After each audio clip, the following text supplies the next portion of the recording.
Welcome back to the CMO Summit. Before we get going with the next helping of inspiring content, we'd like to take a moment to thank our sponsors for helping us bring this event to your screens.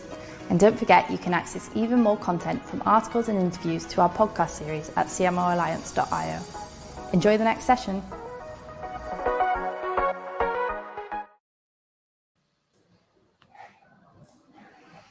Hi everyone, and welcome back to the CMO Summit. I'm really pleased to have everyone here and introduce our next session of the day, which is going to be looking at the age of the self-serve buyer. And I'd like to introduce you to our next speaker, Vinay Bhagat, who is founder and CEO of Trust Radius. I'll hand over to you. Thank you, Caitlin. Well, I'm delighted to be with everyone here today. I'm going to be talking about, as Caitlin mentioned, the age of the self-serve buyer, how today's modern generation of buyers navigates their research process, what it implies for sales and marketing, and how go-to-market teams can adapt to the new buying behaviors. And this is all predicated on an annual research study we do of over 2,000 B2B technology buyers. We are about to publish a report next month, and what you're seeing is a preview of data from that report, along with a discussion of implications. So fundamentally, one of the things that's really important to understand about the buying market today, in B2B technology in particular, is that younger buyers have changed the journey. 65% of today's B2B buyers, including in the enterprise, in positions of decision-making authority, self-report as being millennials or Generation Z. These individuals have grown up with social media, with Google, with Yelp and TripAdvisor, and frankly, in a motivated and empowered mechanism to conduct a lot of their research. Just think about how they purchase as consumers. If they're buying a new automobile, they're probably not going to go to a car sales room to get their advice. They're going to do a lot of their research online. They're going to watch videos. They're going to go to pricing sites like TrueCar to understand what they should be paying. And then when they actually do go to a showroom, it's because they're ready to test drive or ready to purchase. A year ago, we found that 87% of buyers wanted to do some form of self-serve for their buying journey. Today, it's virtually 100%. Now, the interesting thing about this trend is it's not just the behavior of millennials and Gen Z. We're seeing these patterns now manifest across generations, across Gen X and boomers as well. But we think the real catalyst has been this influx of this new generation. And let's remember, millennials are up to 39 years old, so it's a large portion of the buying population. Let's talk about what self-service actually means. So in the survey, we asked buyers, what are the kinds of information that they want to find prior to actually engaging with sales? What are the types of information they want to self-serve around? Finding pricing is top of the list. Now, I know a lot of technology vendors are cautious about sharing pricing information. Maybe you sell through the channel. Maybe there's a complex discounting structure. Maybe there's some complexity to your pricing. What buyers are really looking for in the first phase is just, we call it t-shirt size pricing. They want to understand if the price is in the appropriate ballpark or if they should be shopping in a different neighborhood. They want to understand the product specs, what your product actually can do. There's a huge interest in accessing a free version or free trials of software. That's why the whole motion around product-led growth, companies that support trials or freemiums, has been so successful. They want to understand the use cases for your products, and they want to hear that validation from your customers. By use cases, they realize that maybe a software broadly fits into a category, but there's specificity about how it might work for different use cases. And they want to know if your software is going to be a pattern match for their needs. And the best way to validate that with them is to show examples and testimony from customers with similar use cases. If they can't access a free trial or demo, a free trial or a freemium version of your software, certainly demos are incredibly important. We see an appetite to watch both self-guided tours, recorded demos, and also we're now seeing an interest in actually seeing user-generated demos from fellow customers as well. So bottom line is younger generation of buyers, 65% millennial and Gen Z, and all buyers now have a strong motivation and desire to conduct most of their journey and source lots of information online. Now, there are a number of things that you can do, and I'll be talking about that throughout this presentation in terms of how you can adapt. But a few things that are kind of no-brainers are have some kind of indicative software pricing on your site. Again, it doesn't have to be precise or a pricing calculator, although those would be awesome. What they're really, again, looking for is indicative pricing. Pricing starts at, or pricing for enterprise, pricing for mid-market, etc. If you're able to offer a demo or trial from your site, that's super important. I know companies have gone down the mode of gating access to demos in order to generate leads. Certainly understand that motivation, but buyers would much prefer to see that type of content in an ungated fashion. And thirdly, using reviews on your own website, but doing so intelligently and contextually. So don't just show generic reviews, make sure the reviews are pertinent to the page they're being displayed on. So if you have a pricing page, for example, make sure the reviews talk to your pricing, your relative competitive pricing, your value for money. If you sell to different industries, make sure that the industry pages have quotes dynamically showing from people in that same industry. If you are going to have content from reviews syndicated to like a homepage, make sure there's a diversity of content that reflects all of the different customer segments and personas that you serve, so that as people scroll through, they see that diversity and understand that there are people that they relate to. Another big trend that we're seeing is a shift from vendor-produced resources to third-party sources. In other words, buyers would prefer to get their information from independent sources. Now, again, top of the list here is product demos, which they're obviously getting from you, the brand. But that, again, gives them a sense of tangibility of the products. Trials are, again, super important. But user reviews continue to rise each year in popularity. In 2021, in our study, 45% of B2B tech buyers use user reviews in their journey. In 2022, it was 55%. And we are seeing this trend across companies of all sizes. Notably, the fastest growing segment in their use of reviews was companies above 10,000 employees. A year ago, 39% of those buyers in that segment of 10,000 employees and above use reviews. It's now 51%. Again, your website is important, but it's increasingly less important relative to third-party sources. In addition to review platforms, communities and forums can be highly influential. For example, if you sell development products, forums like Stack Overflow and Reddit can be super important. Interestingly, analysts continue to be important. Again, people are looking for that third-party validation. One of the areas that's declining the most rapidly is the consumption of information from sales reps. There's a strong desire, once again, for buyers to defer the point at which they engage sales. And oftentimes they've done a great deal of their homework before they actually choose to speak to sales.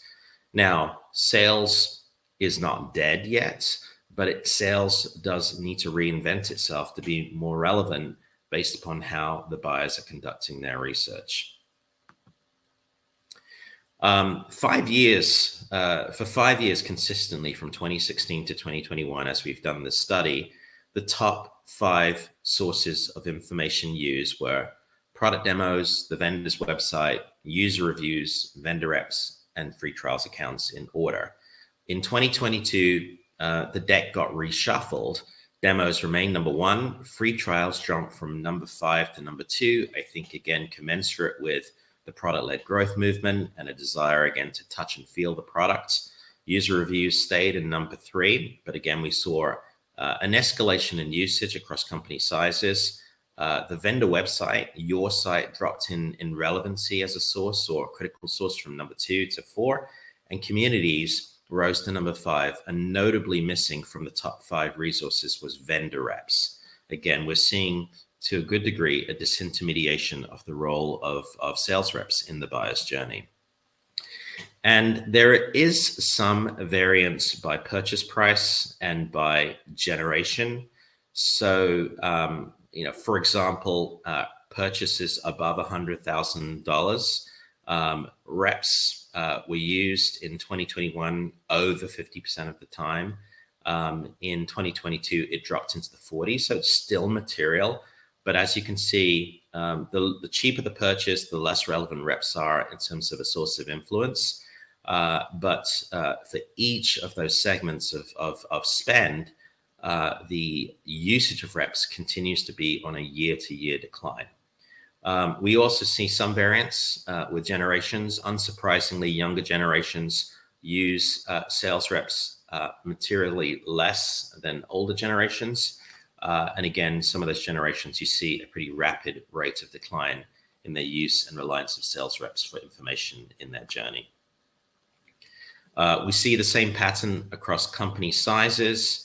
So even large companies at large buyers over 10,000 employees, again, are increasingly relying less on reps and doing more to report their usage of again, third-party resources like reviews. So let's kind of try and net this out. At a macro level, buyers are saying they want easy access to information and they want no cold calls. In fact, I ran at my own company, we ran our Q2 kickoff yesterday. We invited 3 customers in to speak to us, and we sell to marketers. We had a CMO, we had a VP of customer marketing, we had a director of digital on a panel. And all 3 of them basically said they ignored cold emails and they couldn't abide cold calls. In fact, they made them mad. So how do you actually work in such an environment where the buyers, again, really don't want to be sold to in that sort of in that way where they have unwanted solicitation? So again, 3 things that make buyers less likely to buy from you: cold calls, having no software pricing available on your website, unclear messaging about what you do. I think as an industry, the enterprise tech industry is still very guilty of having confusing messaging. Also, oftentimes buyers report that it's extremely hard to discern the differences between products. So clarity around how your product is different to your competitors is super important, and validating that differentiation through social proof is super important as well. They, again, would prefer to be able to see demos or access trials without speaking to sales. And again, if you don't have customer stories and testimony on your website, that's a big no-no. So what are a few things you can do to make people more likely to buy from you? Pricing transparency. Again, it doesn't have to be a pricing calculator. Indicative pricing is really the core expectation. The ability to access a demo and a free trial without having to talk to sales. Yes, they may fill out a gated form, but ideally keeping it open is even better.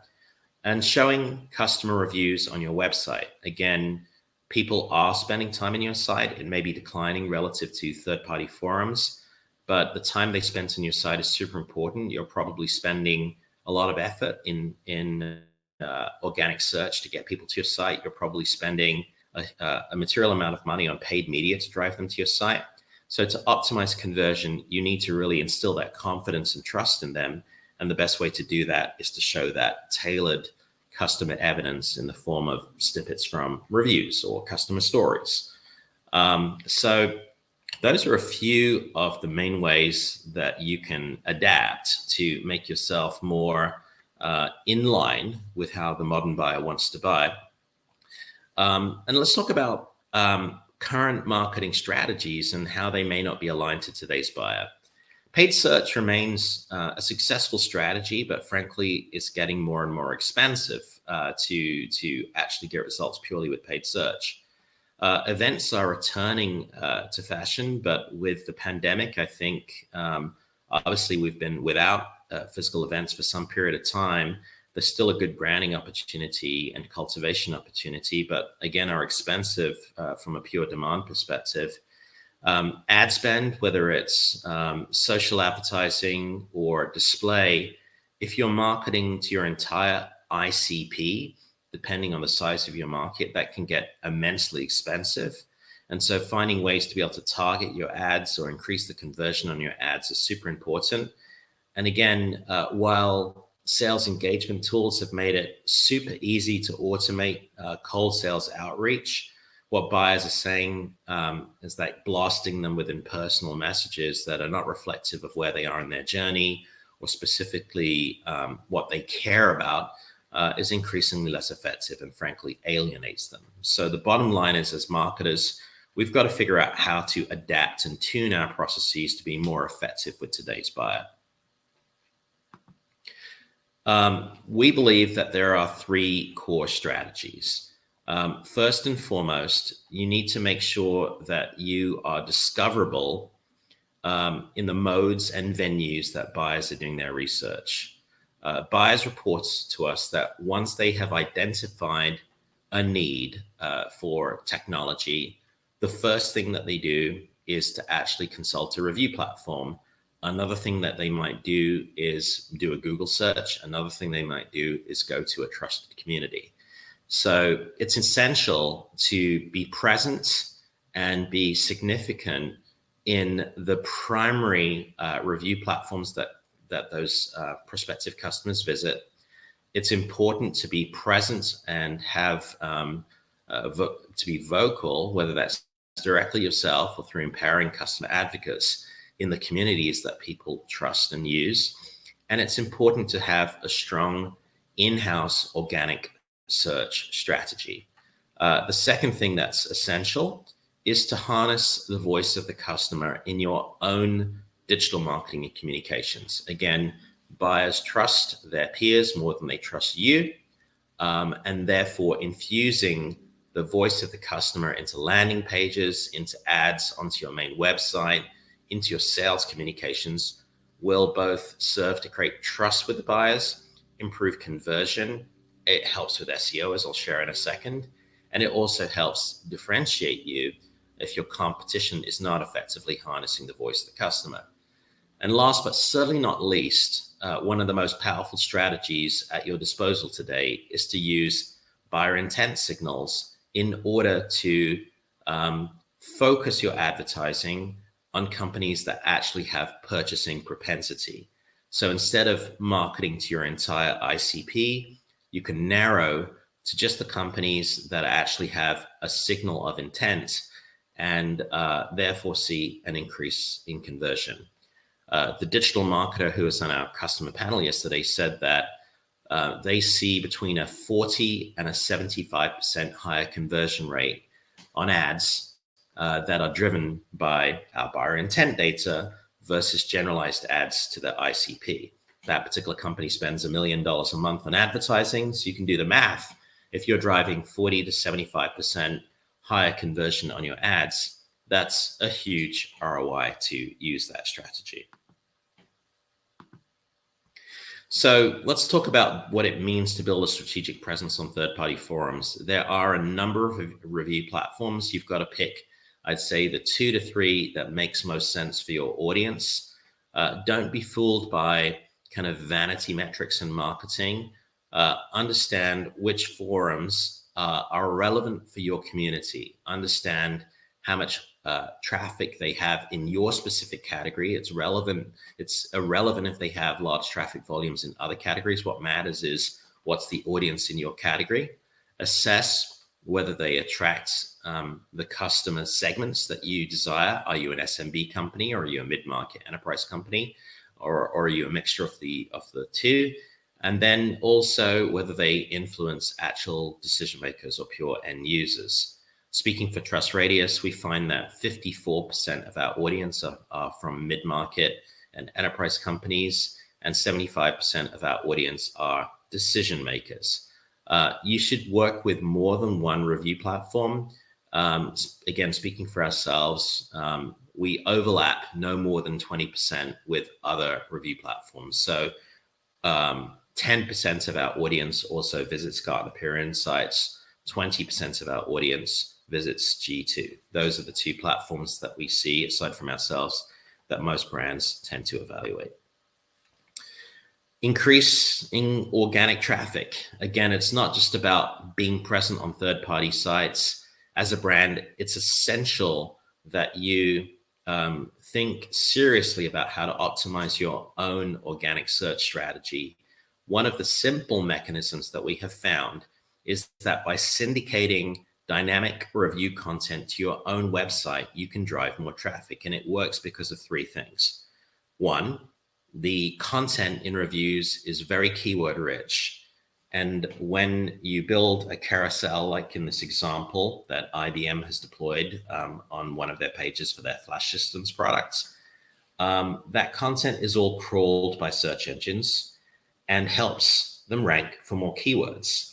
So 3 months after implementing this review widget, IBM was starting to see 10 new keywords that they ranked for. And those keywords were pertaining to the category and would have been very expensive to buy in PPC.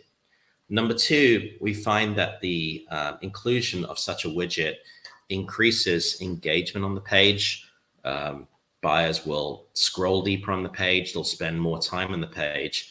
Google Analytics has a calculator that they call page value that assesses the quality of the page and determines how much search traffic you get.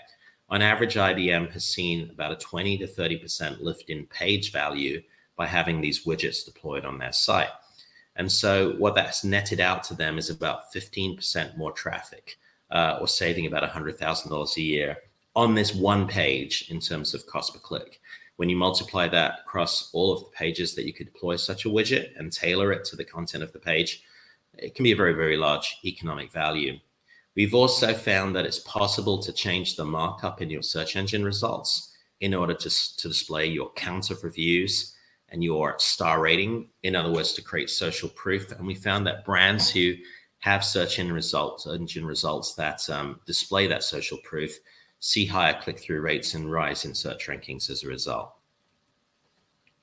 Another thing to think about is compete pages. So if you've got specific competitors, sometimes brands are loath to actually create compete pages where they talk about their differences themselves, but it's very different to have your customers explain what your differences are. So tagging content that's specifically about why someone picked you over a competitor and creating a compete page out of that content is a great strategy to get more organic traffic.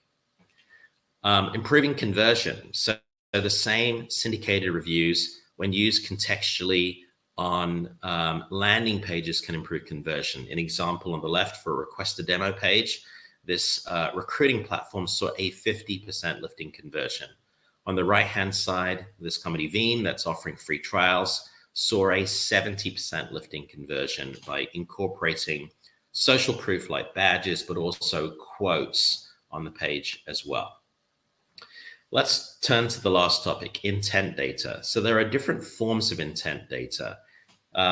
We like to think of it in terms of first, second, and third party. So first party data is your own data, people visiting your own website, people visiting, interacting with your own marketing automation touch points. And that clearly is a very strong signal of intent, but it's a narrow aperture or a narrow signal of intent. It doesn't help you understand what's happening with buyers who are earlier in their journey and haven't yet chosen to visit your website. And it doesn't help you see the deals that your competition is doing, but are seeing, but where those companies aren't evaluating you. The other end of the spectrum, there is third-party intent, where services like Bombora aggregate data from thousands of different media properties, where people are reading articles or searching specific keywords, and they can help you understand at a meta level, who has interest in your category. Maybe you can run some form of advertising against that, but it's a high volume, kind of low fidelity game. Many of those people, again, are early in their journey. Not everyone is buying. Some of them may just be interested in the topic. Second party data is where you have a dedicated audience who's definitively researching your product, your category, and you can license that data and use it in your advertising. So Trust Radius is a form of second-party intent data where we as a platform have 1 million people using our site, and we can help you understand, again, who's researching your product, who's researching your competitors, who's researching your category, and exactly what are they doing? Are they accessing pricing data, feature data? Are they running specific product comparisons? And that can help you both target advertising, but also feed your sales team with intelligence and feed your account teams to help you understand if you've got maybe current customers at risk. Just a couple of outcomes. So Logic Monitor in the network monitoring space is seeing a 2x lift in conversion. Planful in the finance space is seeing a 60% increase in year-on-year conversion. And WatchGuard, a company in the security space, spent $200 and was able to influence $1 million of pipeline. Again, materially increasing the ROI on their ad spend. I hear from a lot of companies that LinkedIn advertising in particular is pretty expensive, but if you can lift your conversion rates 50, 100%, it makes that channel just a lot more affordable. So just to summarize before I take questions, there's a new generation of buyers, 65% millennials and Gen Z, that they buy differently, they self-serve, they're using a variety of sources to do their research. They are relying more on third-party resources. They want to access free pricing. They want to access demos and trials. It's critical for you to be present on third-party forums to optimize your own organic search strategy. It's critical for you to activate your customers to speak for you, not just in third-party forums, but to use that content in your own channels for your own SEO and for your own conversion optimization and to enable sales. And intent data helps you really focus your ad spend and your prospecting engagement on buyers who are actually shopping, and it gives you the intelligence to share the right messages with them to be optimal in your results. So at this point, I would love to take any questions that you might have. Thanks so much. It was great. We've got a couple of questions come through in the chat here. We've got one from Doug who has said, is that syndication considered duplicate content? Actually, Google doesn't look at it that way. We haven't seen any kind of duplicate content penalty from having that content. It's a great question, but we haven't seen Google penalize brands for using that content. Also, it's what companies are doing is they're not syndicating a whole review; they're syndicating a soundbite. So what they're able to do is look at a review, tag interesting, we call them money quotes, and associate them with a theme or a value. It could be, this is a quote about ROI, this is a quote about a specific feature, this is a quote from a specific persona, and they can create multiple tags associated with a quote and then feed those relevant quotes dynamically to different pages. So typically they're only syndicating 1 or 2 sound bites from a review and then leading someone to a review. But what we find is that when the reviews get syndicated into a carousel format, there's a lot of activity around the carousel, people clicking and scanning all of the quotes or many of the quotes to see if they can find people they can relate to. But only about 1% of people actually click outside. And if they do that, they're opening up another browser. But to answer the question succinctly, no, it's not a duplicate content issue. Nice, thank you. And we've got another question here from Decker, who has asked, what's the pricing range for Trust Radius intent data? Yeah, today we package in kind of 3 ways our offerings. We have an offering we call Customer Voice, where we help brands generate reviews and then use that content for conversion optimization and SEO in their channels. We have an offering we call Ultimate that adds what's called product level intent data, where we provide intelligence on who's researching you and what they're doing. And then we have what's called category intent data, where we give you the full access to buyers in an entire category. Now, many companies exist in more categories than one, and so they can license data in multiple categories. Pricing for us, from a package perspective, typically is between $30,000 and $50,000 a year, which includes different flavors of intent data.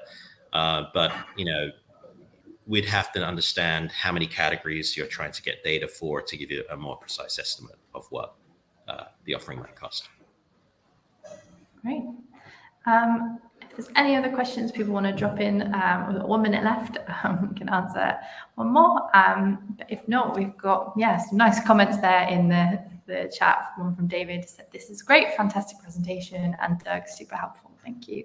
I think we've just had two more questions come in last minute. So we've got one from Andy who's asked, what's the best practice on using Trust Radius branding on the homepage, and what metrics do you have on conversion?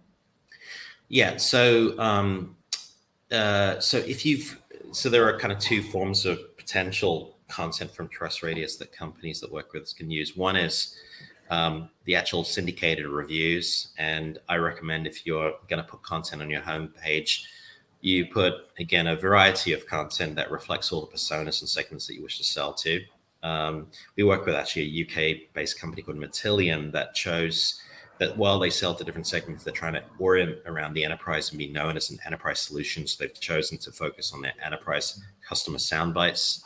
So it just depends on who you're trying to demonstrate to the world is who you serve. When you think about taking content onto other pages on your site, you're going to want to tune that content more again to the theme of the page if it's for an industry or a persona.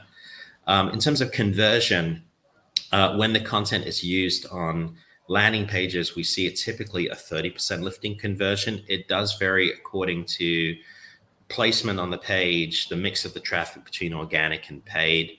So we've seen anything from 20 to over 100% lifting conversion, but 30 is a good rule of thumb. Great. And one more question here from David, who has asked, early stage startup seed round with budget, with a budget consideration and new website launching in 2 weeks, would you focus more on SEO or paid media ads for, let's say, phase 1 approach to reach buyers? Unfortunately, there isn't a simple answer here. It's probably you have to do both in parallel. I mean, SEO, if you can get it right, is obviously an enormously effective vehicle, but it can take a while to build SEO. And paid ads can be a faster, short-circuit way. It can also be a way to teach you what SEO content you should be writing by running ads as a testing vehicle. Now, you can massively control your spend. You can just have a small experiment budget and learn from it. But I think to only go down the SEO route and have no paid strategy is not good. You need to have some dedicated testing budget for paid. Amazing. Thank you so much. Thanks, Vinay, for a great presentation. And thanks to everyone for tuning in. If you haven't already done so, please go and join our CMO Slack channel where you can continue the conversation and network with other attendees. And stick with us for the rest of the day. Thanks again. Thank you, Caitlin. Thank you, everyone. Enjoyed my time. See you soon.